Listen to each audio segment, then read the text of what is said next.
Hello दोस्तों, नमस्कार। हमारे चैनल पर आपको हार्दिक स्वागत है। चलिए आज का वीडियो शुरुआत करते हैं और आज की इस वीडियो में हम बताने वाले हैं हनुमान जी ने कुछ ऐसे की थी समुद्र पार कर लंका जाने की तैयारी। राक्षसों के राजा रावण की राजधानी चारों ओर समुद्र से घिरी हुई थी, जहां का किला भी बहुत विशाल और सुदृढ़ था। उसके चारों ओर बलवान राक्षसों का पहरा लगा रहता था। इस किले के चारों ओर गहरी खाई अभेद कवच की तरह इसकी सुरक्षा करती रहती थी, जिसे पार करना अत्यंत कठिन था।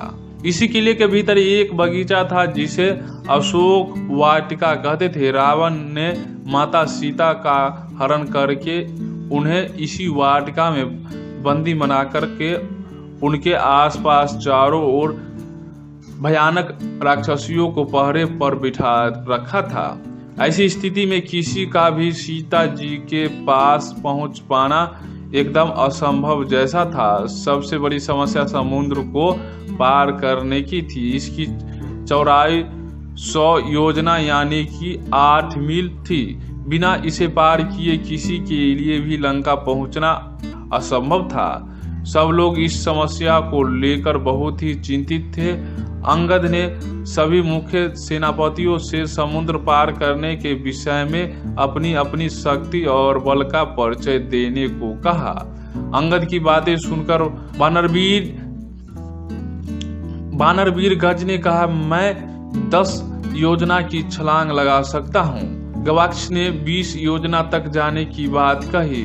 सौरभ ने अपनी क्षमता 30 योजना तक बताई। बानर श्रेष्ठ ऋषभ ने कहा, मैं 40 योजना की छलांग लगा सकता हूँ। गंधमादन नामक परम तेजस्वी बानर ने एक छलांग में 50 योजना तक चले जाने की बात बताई। मैद ने बताया कि वह एक छलांग में 60 योजना तक जा सकते हैं। बानर राज द्विविद ने कहा, मैं एक छलांग में 70 योजना तक की दूरी पार कर सकता हूँ। वानर श्रेष्ठ सुसेन ने एक छलांग में 80 योजना लांघ जाने की बात कही। सबकी बातें सुनकर भालुओं के सेनापति जाम्बान ने कहा, अब मैं बहुत बूढ़ा हो चला हूँ, मुझमें पहले जैसा बल नहीं रह गया है, लेकिन मैं एक छलांग में 90 योजना तक चला जाऊंगा, इसमें कोई संदेह नहीं है। अंगद ने कहा, मैं एक छलांग में 100 योजना चौड़े समुद्र को पार कर पाऊंगा, लेकिन लौटते समय भी मुझमें इतनी ही शक्ति रह पाएगी, इस बात को लेकर मेरे मन में संदेह है। अंगद की बातें सुनकर जम्बान ने कहा, बलिपुत्र अंगद, तुम युवराज और सबके स्वामी हो, तुम्हें किसी प्रकार की भी कहीं भेजा नहीं जा सकता। अंत में वृद्ध जाम्बन ने हनुमान जी की ओर देखा। उस समय चुपचाप एक किनारे शांत बैठे थे। जाम्बन ने कहा, वीरवर हनुमान, तुम इस तरह चुप्पी साध कर क्यों बैठे हो? तुम पवन देवता के पुत्र हो, उन्हीं के समान बलवान हो। तुम बल बुद्धि विवेकशील में सर्वश्रेष्ठ हो। तुम्हारी क्षमता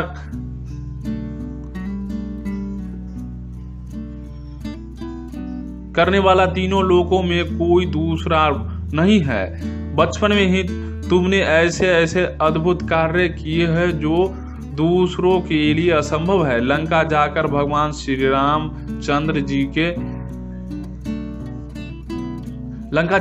श्री रामचंद्र का संदेश माता सीता जी तक पहुंचाने के लिए मैं तुमसे अधिक योग्य किसी को नहीं समझता। तुम्हारा तो जन्म ही भगवान श्री रामचंद्र जी की कार्य पूरा करने के लिए हुआ है। जाम्बान के वचन सुनकर श्री हनुमान जी परम प्रसन्न हुए और वानरों को संबोधित कर कहने लगे, मैं समुद्र लांघ कर लंका को भस्म कर डालूंगा और रावण को उसके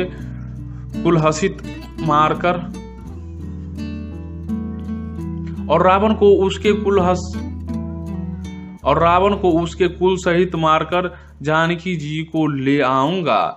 यदि कहो तो रावण के गले में रस्सी डालकर और लंका को त्रिकुट पर्वत सहित उठाकर भगवान श्री राम के चरणों में डाल दूं। हनुमान जी के वचन सुनकर जांबान ने कहा, हे वीरों में वीर श्रेष्ठ, तुम्हारा शुभ हो। तुम केवल शुभ लक्षणा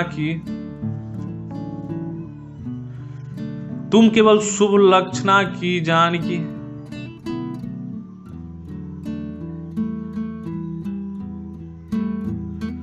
तुम केवल जानकी जी को जीती जागती देखकर ही वापस लौट आओ। हे राम भक्त, सभी श्रेष्ठ वानर तुम्हारे कल्याण की कामना करते हैं। तुमने अपने बंधुओं का सारा शौक नष्ट कर दिया है। ऋषियों के प्रसाद, वृद्ध वानरों की अनुमति तथा भगवान श्री राम की कृपा से ही तुम इस महासागर को सहज ही पार कर जाओगे। जब तक तुम लौटकर यहाँ आओगे तब तक हम तुम्हारी प्रतीक्षा में एक पैर से खड़े रहेंगे, क्योंकि हम सभी वानरों के प्राण इस समय तुम्हारे ही अधीन है। इसके बाद छलांग लगाने के लिए श्री हनुमान जी ने महेंद्र पर्वत के शिखर पर पहुंच गए। उन्होंने मन ही मन छलांग लगाने की योजना बनाते हुए चित्त को एकाग्र कर श्री राम स्मरण किया। उन्होंने मस्तक और ग्रीवा को ऊंचा किया और बड़े ही वेग से शरीर को सिकोड़ कर महेंद्र पर्वत के शिखर से छलांग लगा दी। कपिवर हनुमान जी के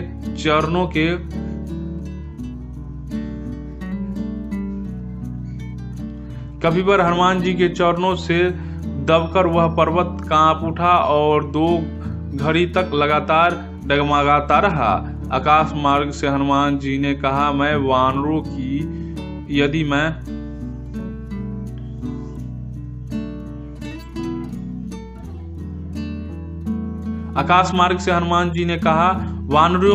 मैं जनक नंदिनी सीता जी को नहीं देखूंगा तो इसी वेग से स्वर्ग में चला जाऊंगा।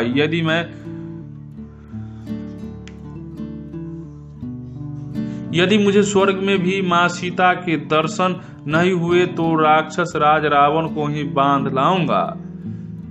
तो दोस्तों, हमारी आज का जानकारी कैसा लगा? अगर अच्छा लगा हो तो लाइक शेयर और सब्सक्राइब करना न भूले।